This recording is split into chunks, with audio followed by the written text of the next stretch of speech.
Hello everybody, welcome back to the Homestead. Today I want to show you how you can set up a very inexpensive chick brooder with something as simple as this plastic bin. Let's get started. We're going to start off by putting a couple of inches of bedding down. We're using pine shavings. This is a little larger size. I believe it's called flake. It's a little larger and we find that it does a little bit better.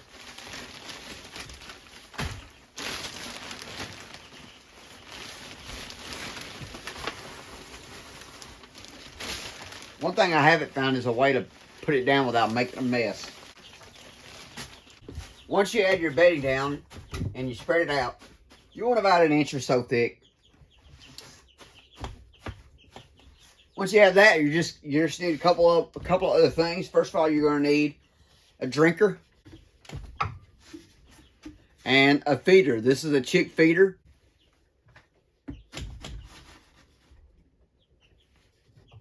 So we're going to go ahead and set these up.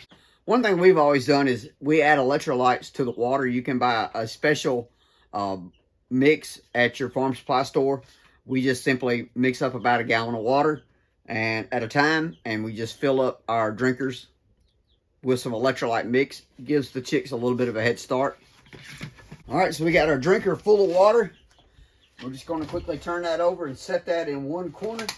Then we have our feeder that we're going to add feed to.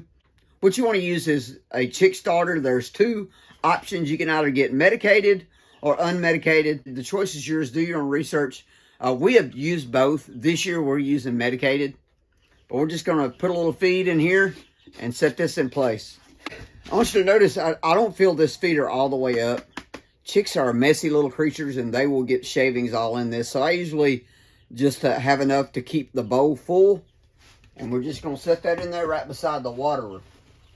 The only other thing that you really need is a heat source. We are going to be using our Producer's Pride brooder heater, or it also can be a coop heater. This can be set up in many different ways. It can go like this. The chickens can go underneath it. You can be set up on its side. It can be set up on its side. Chickens can come up next to it. This is the part that gets warm here. I had this plugged in and it's already starting to get warm. And since we're using this small little box and our heater is a little bit overkill, we're just going to slide it in like so. I know what you're thinking. That kind of looks stupid. Is it going to work? Yeah, it'll work. It'll work great. Chicks will be able to get in there and keep them. We've got it set on the highest setting. Switching it over now to the highest setting. And chicks will be able to stay warm there. I wish this box was just a little bit bigger so we could lay the heater down flat. So we only have 3 chicks going in here today. We had a little bit of disaster with this incubation. We're going to talk about that in a minute. But I'm going to this is set up right now. This is all you need. Now, if you don't have a brooder heater like this, you can use a heat lamp. I don't recommend heat lamps. They're dangerous. A lot of barns get burned down with heat lamps. But you can use a clamp-on light with a heat lamp bulb. If you're going to go that route, I would really recommend that you look on Amazon and find a reptile heater bulb that screws into that lamp socket. It's not quite as much of a fire hazard as just that standard heat lamp bulb is. But we use this heater because, number one, peace of mind. Normally, we are incubating quite a few more chicks than this. But normally, we use our larger brooder box with this heater. But as you know, we've got 10 pullets in our big brooder box that are getting ready to come out. So this is kind of a temporary setup right now that we're going to be using for the ones that we hatched out today. And so we're going to let this warm up. We're going to bring the chicks out. We'll talk about how this round of incubating worked out. Spoiler alert, not too good. All right, so we've got our chicks. I saved this box from when we bought our chicks from the farm store, and just went in and got the chicks out of the incubator. We had 1 hatch. We had 2 hatch yesterday. 1 hatched last night, but we only had 3 chicks. But we only had 3 chicks out of 12 to hatch. Now that is bad. That is very, very low.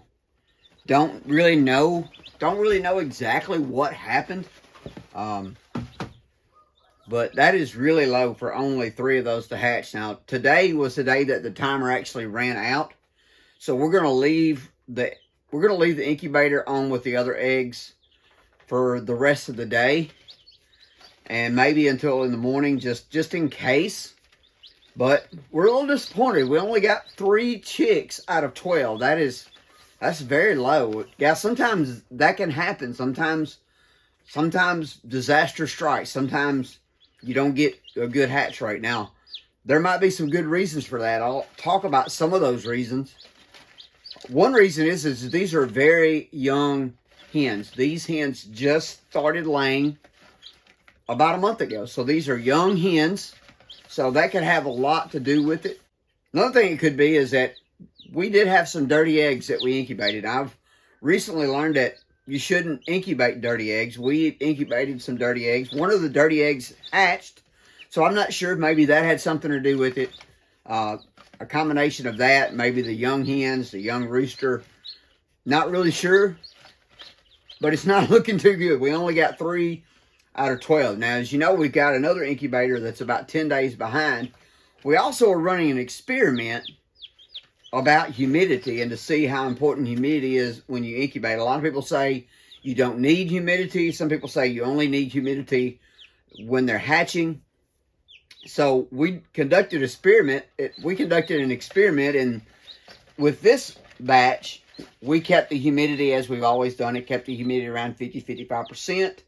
The other batch that is about 10 days behind, we have not worried about the humidity whatsoever. We've not added water or anything. So we're going to see what happens. But this batch, the control, I guess you can say, didn't work out too good. So not sure what happened. But it just goes to show you, sometimes these things happen. I've always said you're never going to get a perfect hatch. In this case, we got probably close to the furthest thing from the perfect hatch. But anyway, this incubator has been warming up, and she's warm to the touch there. So these little chicks are ready to go into the little brooder. So let me show you what we got here. These are barnyard mix. These are, in other words, I guess you could say these are mutts. These guys, 1 hatched last night, 2 hatched yesterday. But pretty active little chicks, pretty noisy. Not very happy. I'm sure my hands are probably cold. But these are barnyard mix, straight run. So some of them are roosters, some of them are hens, or we hope some of them are females. But that's it. This one's got some feathers on his feet. Means it's got some, I forget what breed that comes from. But anyway, so let me show you what I do when I'm adding chicks to the brooder. And this is a step that we've always done. And what I do is I take the chick and I dip the beak in the water. So I've got my water.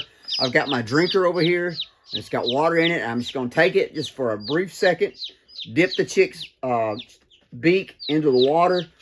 That give them their first little drink of water. And that will let them know that the big red bowl is where they go to get their water. So I'm going to take them out one at a time. Dip his little beak. Put him right by the heater. Right by the little heater.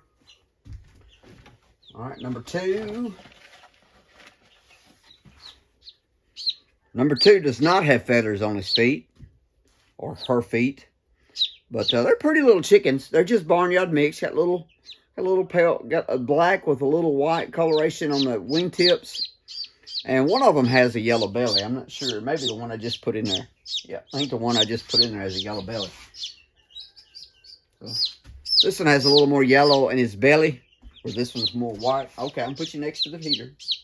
All right. But very active, very chirpy, very noisy. And he's trying to climb out of my hand right now, or she is trying to climb out of my hand. So I'm going to dip the beak in there. Put it up next to the heater. And then number 3. Ooh, number 3 is rambunctious. Boy, looky here. This one is probably the oldest one, I believe. This one's got feathers on his feet. Pretty little bird. This one's got a little yellow under his chin there. He's not real happy with me. He's probably cold in the water. There we go. Put him up next to the heater. And that's all there is to it. Basically, you just need a box, a drinker, a water, and a heat source.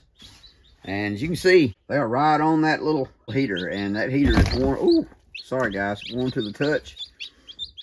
But that'll keep them warm, and we won't have to worry about risk of fire.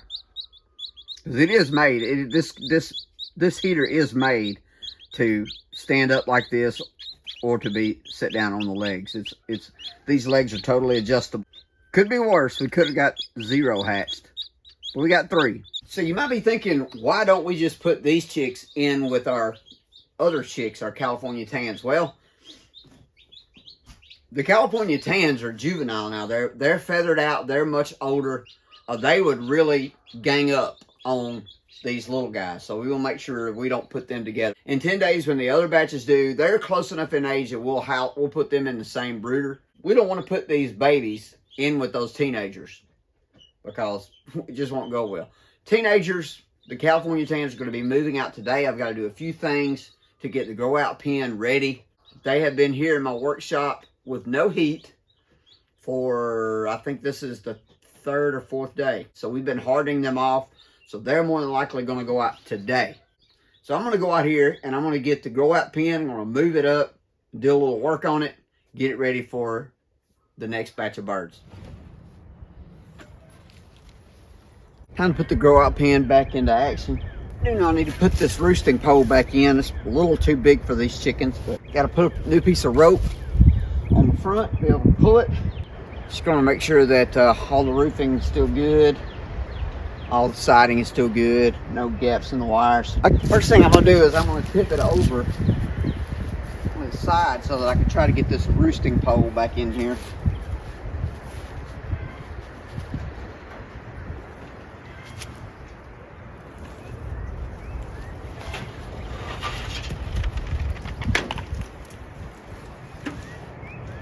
We'll run this inside the shop and cut it off and be back to put it in place. All right, I got the roosting pole cut. Let's see how it's going to fit.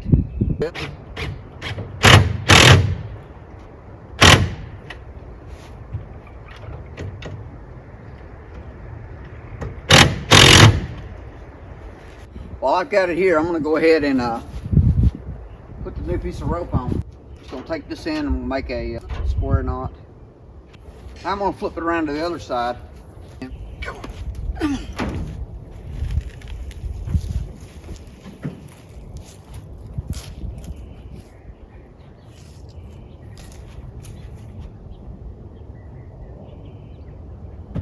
I'm going to put another screw over there and we're going to finish tying off this knot. Now we just need to fasten this rope to the other side here.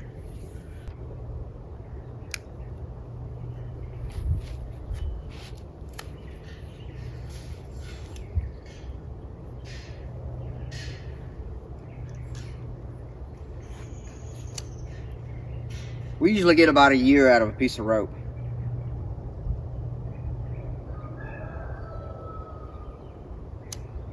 I'm just going to melt the end. I'm just going to melt the ends off on the rope.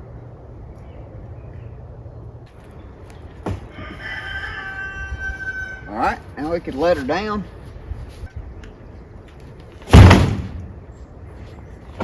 The way this is set up, they have a covered area in the back. They can get out. They're protected from the wind. Of course, we have the roof over the top. So I'm going to go find a waterer and a feeder for them. And then the next step is going to be getting those California tans into their new home. All right, so we found a waterer. Now it's time to get that in here. Get them some feed. And it'll be time to get them in their new home. All right, so we got a feeder, probably my least favorite feeder that we own. It's one of these clamshell type. Not a huge fan of these, but it'll do.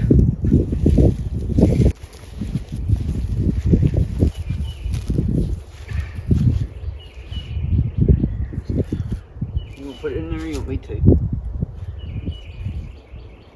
They'll probably dump it over. Probably within the first few minutes. Yep, I got soaking wet. all that water. They're getting some colors on their tail. A little bit of orange. orange, looks like. Yeah, a little bit of black on their tail. Where you going? Gonna dip the beak in the water. 2.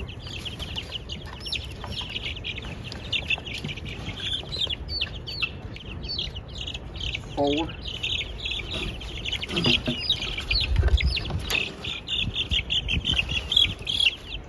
'One's a loud little joker. 5.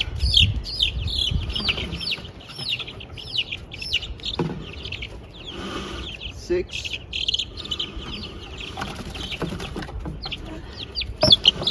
Did you see that? Fly. Yeah.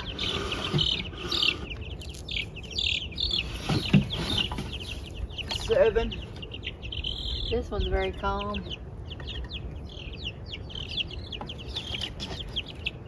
8.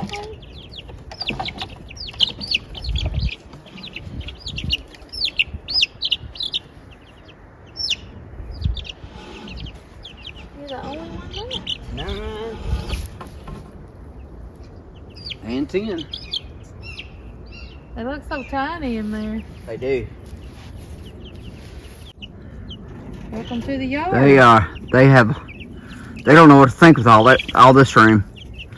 They got all that good grass. All that room to roam. They'll be up on that roosting pole. Now you think? Or Well, it won't be long. They can fly up there. Oh, one of them sitting down. They're sitting on her. There we go. I was going to try to set one up there.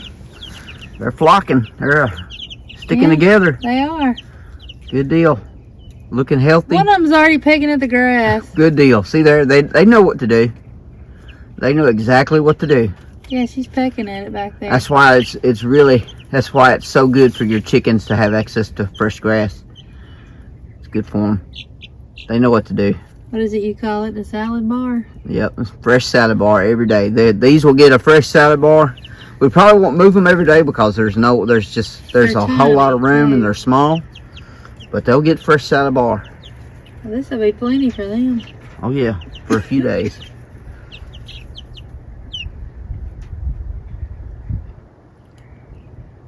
Listen how quiet they are. Well, that's moving day for these teenagers. They're looking great. They look happy. They're already picking around at the grass. All right, so it's later in the afternoon. Chicks have been out in the grow-out pen most of the day. And you can almost see them from here. They're moving around a little bit. They're pretty skittish. Well, everybody's doing good. Healthy and happy. Drinking, eating. I'm gonna go ahead and sign this off. Thank you so much for watching. Leave us a comment. We respond to every comment that's left on our page. Subscribe to our channel and click that bell for notification to get instant updates when we upload a new video. Thanks so much, guys. Have a great one. I'll see you on the next one.